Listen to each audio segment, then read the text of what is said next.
Today, I've got 4 cards for you that might surprise you. Is it too late to invest in some of these players? Are there positions worth investing in? I've got all that and more. And I'm here to tell you which cards to buy, sell, or hold. This is The Forecast, brought to you by our friends at eBay, the #1 spot for cards and collectibles, with the largest inventory of sports cards from basketball to soccer, and with buyers from all over the globe. eBay is the leading place to buy, sell, and invest your cards.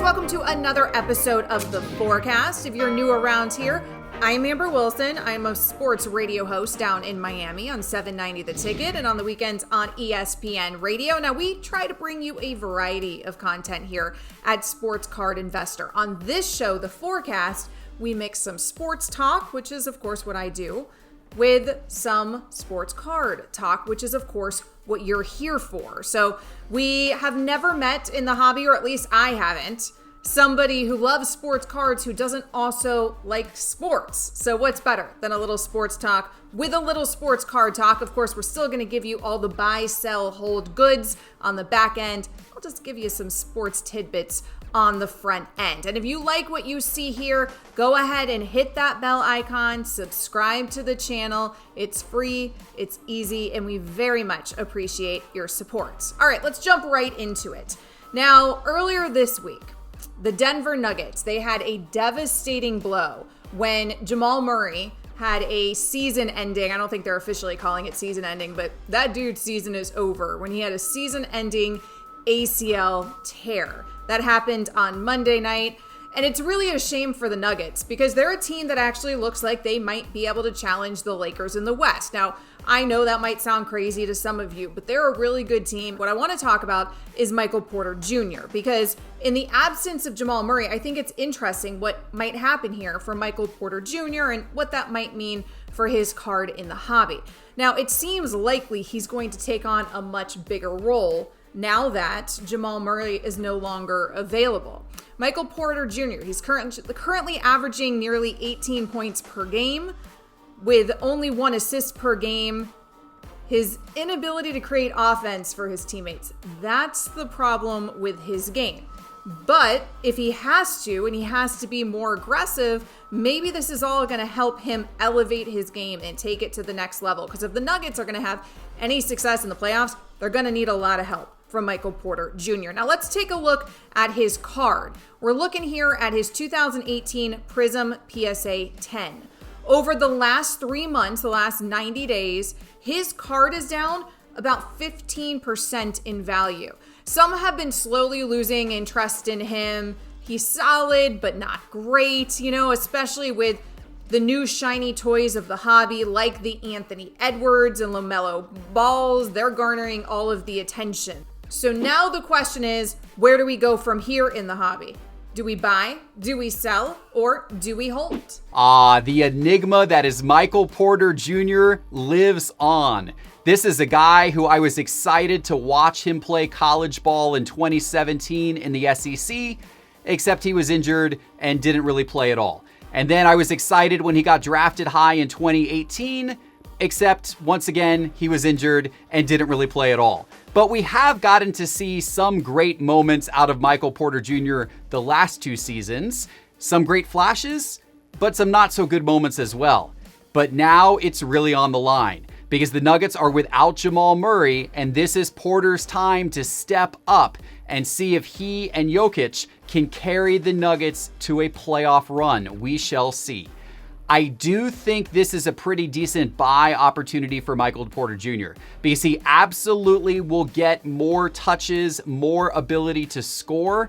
And with the playoffs not far away and Denver having a chance to at least progress through the first round, if not deeper, Porter Jr. will have a chance to shine. If he takes advantage of that moment, his cards will shoot up in price. Therefore, I think this is a pretty reasonable time to buy Michael Porter Jr. cards. So let's move on to baseball for a second. Tyler Glasnow, he's a pitcher for the Tampa Bay Rays, and that dude is tall. I mean, tall. You know, there are only 5 pitchers taller than him in the history of Major League Baseball. His nickname is Baby Giraffe. He's 6'8". That's the reason for it.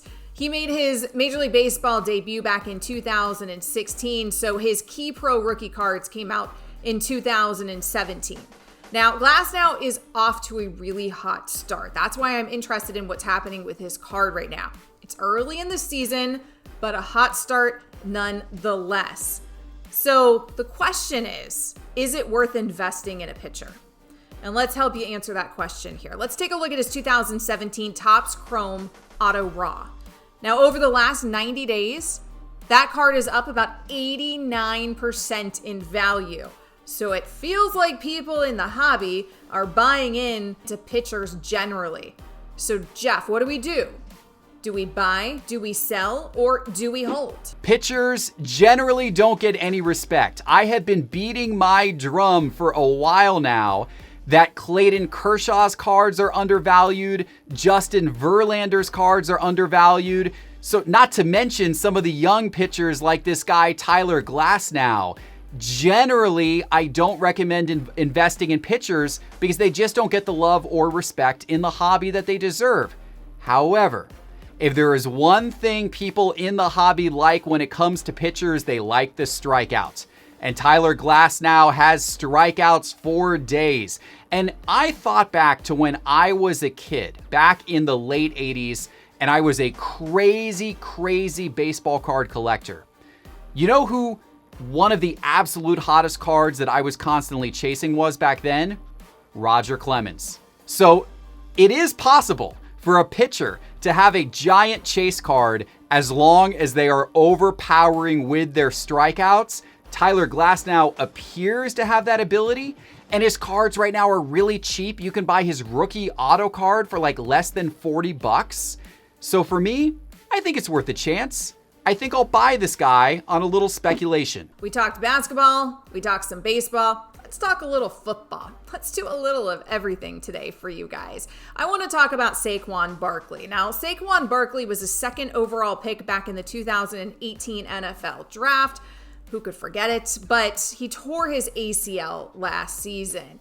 His recovery appears to be on track. So he's a dude who's going to be coming back on a Giants team where Daniel Jones, he's got to make that next step. They also added Kenny Galladay, so maybe a much improved Giants team. That's certainly what you're hoping if you're a Giants fan. What does that mean for Saquon Barkley? Now, most running back cards aren't even considered for investment purposes. Only the top few superstars are ever seen in terms of investments. Saquon, though, he's one of those elite non-quarterback players who might be worth investing in. Let's take a look at what's happening here with this 2018 Prism PSA 10.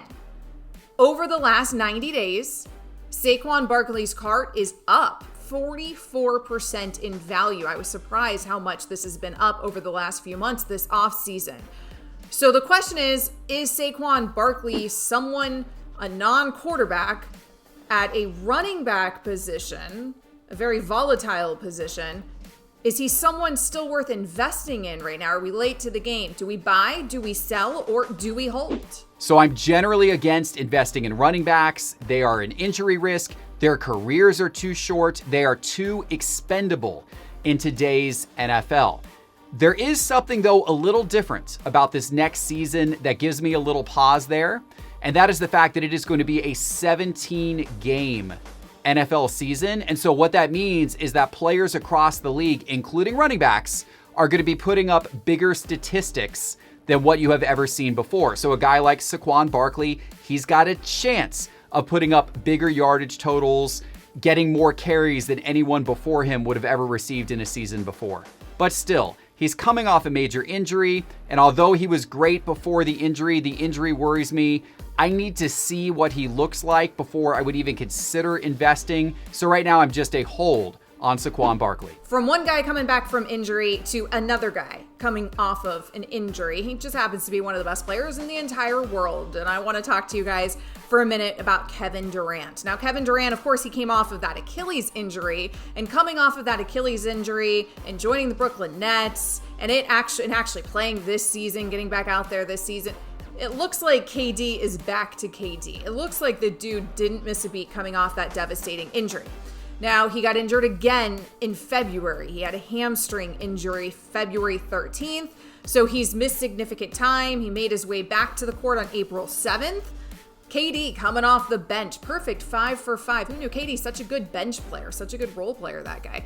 So Kevin Durant, he's back on the court. He looks like he was coming back, of course, the minutes restriction. They've been careful with him ever since. He looks fine. He looks great out there. And we know the Brooklyn Nets, that team just has continued to improve with some of their buyout market moves, in addition to, of course, the addition of James Harden this season. So what does all that mean for Kevin Durant's cards? Well, so far what it has meant is that KD's cards have been very hot. Even this past off season, that's when his cards began to really pick up, because people anticipated he was coming back from that injury and maybe he'd come back and look like Kevin Durant once again. And those people with that anticipation seem to be right. So is it too late now to invest in Kevin Durant's cards? That's the real question. Let's take a look at his 2007 Topps Chrome PSA 10. Over the last 90 days, that card is up 17% in value. However, that doesn't tell the whole story. Since his injury on February 13th, that card is actually down 30%. So it did take a hit when he injured himself again in February. Maybe investors are a little concerned. Is KD injury prone now? So what do we do here? Do we buy? Do we sell? Or do we hold? Kevin Durant. I was excited the other night to watch him play the Lakers. He was on limited minutes. We didn't get to see a lot of KD, but the minutes that I saw, I liked what I saw. He threw down a tremendous dunk. He was shooting the ball well.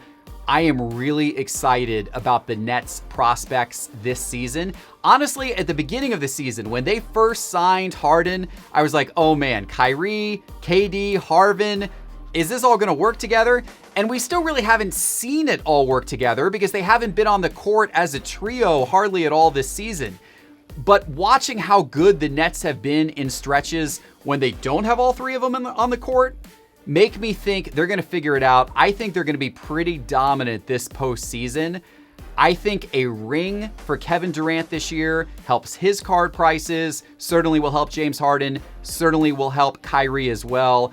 I am in right now on Kevin Durant. I am a buy, so much so that just a couple weeks ago, I picked up a beauty. Check this out, guys. Look at that card. An absolute beauty of a card there. I put my money where my mouth is on this one. I am a buy on Kevin Durant cards. All right, guys, that'll do it for me and for Geoff and for all of us here at Sports Card Investor today. I really appreciate you watching another episode of The Forecast. I hope you had some fun hearing about some sports and, of course, hearing about sports cards. I'll see you guys again next week. We'll do the same thing, same time, same place. Click the bell icon if you haven't done it already. Happy investing.